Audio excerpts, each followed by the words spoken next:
And in regards to this, IPOA has noted the strong stand taken by His Excellency the President, Dr. William Samoei Ruto, and his administration against extrajudicial activity by members of the National Police Service.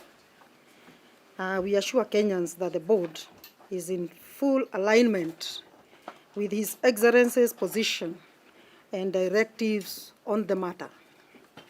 As provided by the Constitutive Act, IPOA has taken up for investigations cases for enforced disappearance and extrajudicial deaths to ensure affected families find relief and closure if the investigations find the police culpable of committing them. And even previously, through periodic press announcement, IPOA has reported the launch of several investigations into deaths alleged to have committed by police. These include, among others, killing at Masimba, Kajiado County, this year in June, when the police opened fire on demonstrating Kenyans. Investigations on this matter have been completed, recommendations made, and the Office of the ODPP has agreed with IPOA's recommendation. Recovery of dead bodies from River Yara, we'll be talking more about that and all those other bodies. The killing of two brothers in Kejakoma, Embu County, that matter is in court. There is a alleged police killing of a Pakistani national at Tinga Market, Kajiado County, last evening. Our rapid response team has already been dispatched to look at that matter. The name of that Pakistani national is Arshad Mohammed Sharif, aged 50, who incident happened on 23/10/2022 at 22 hours. There are several other cases of alleged police fatal shooting of members of the public, several cases of fatal shooting of their colleagues due to personal disagreements. So even as we read this statement, IPOA assures Kenyans of full commitment to deliver on its mandate and consequently contribute towards professionalism of the National Police Service through tenacious efforts to eradicate all forms of extrajudicial and enforced disappearances. And this commitment includes even collaboration with criminal justice systems, actors, such as the Office of ODPP and civil society organizations, to just ensure that cases of enforced disappearance and extrajudicial killings are attended to and judicial relief given where due. And now I go to the statement, a copy of which will be availed to you. IPOA on extrajudicial killings and enforced disappearance. This is the position of the authority. Under the Independent Policing Oversight Authority Act number 35 of 2011, the Independent Policing Oversight Authority, IPOA, is obligated to hold National Police Service, NPS, accountable in the execution of its constitutional and statutory mandate. Under Article 244 of the Constitution, IPOA is further obligated to ensure that NPS is held accountable for their actions and that they strive for the highest level of professionalism and discipline. In the performance of its functions, IPOA is not subject to control or direction of any person, office, or authority, and this is provided for under Section 4, subsection 1, and Section 4 of the IPOA Act. Pursuant to Section 6A of the IPOA Act, IPOA is undertaking independent investigations into the supposed involvement of DCI, Special Service Unit, SSU, in the disappearance of Zulfik Ahmed Khan and Zaid Sami Kidwai, both Indian nationals, and their Kenyan driver, Nicodemus Mwania, in July 2022 in Nairobi. IPOA will, as a matter of priority, make appropriate recommendations. Pursuant to Section 4,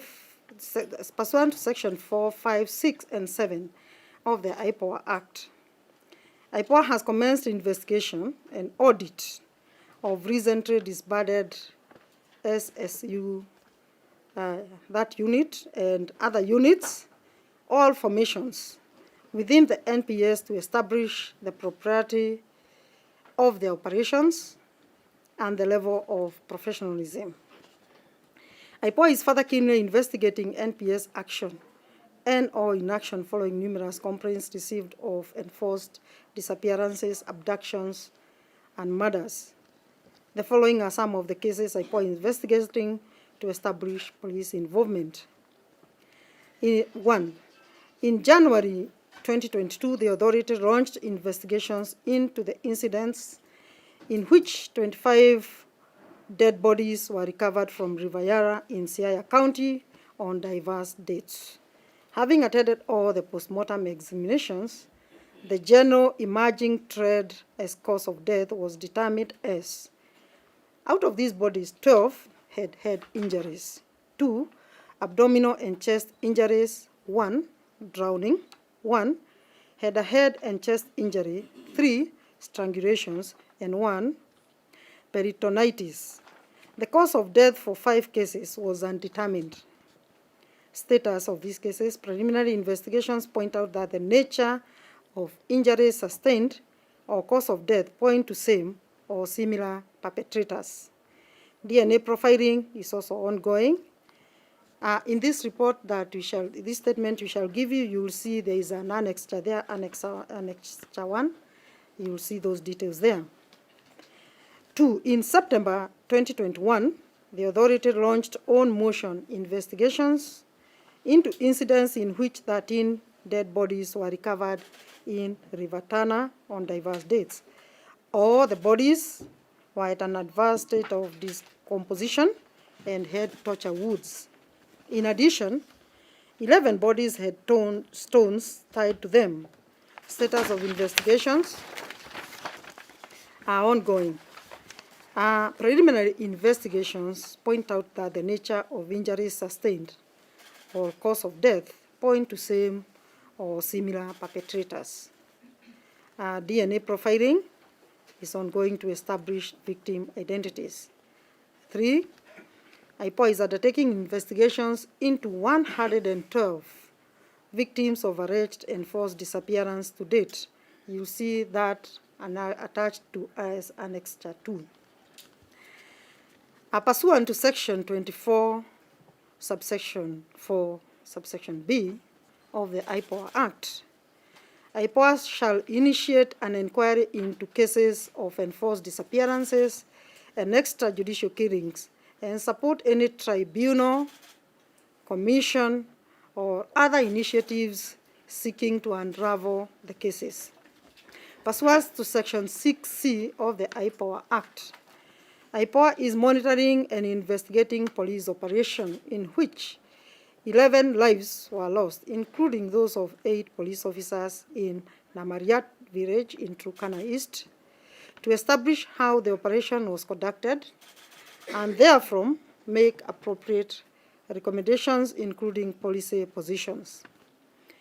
In the course of its work, IPOA provides oversight and consequently investigates the NPS in action, that is the police operations, or inaction, that is refusal to act, and police involvement in matters which are brought to its attention either by lodged complaints or on its own motion.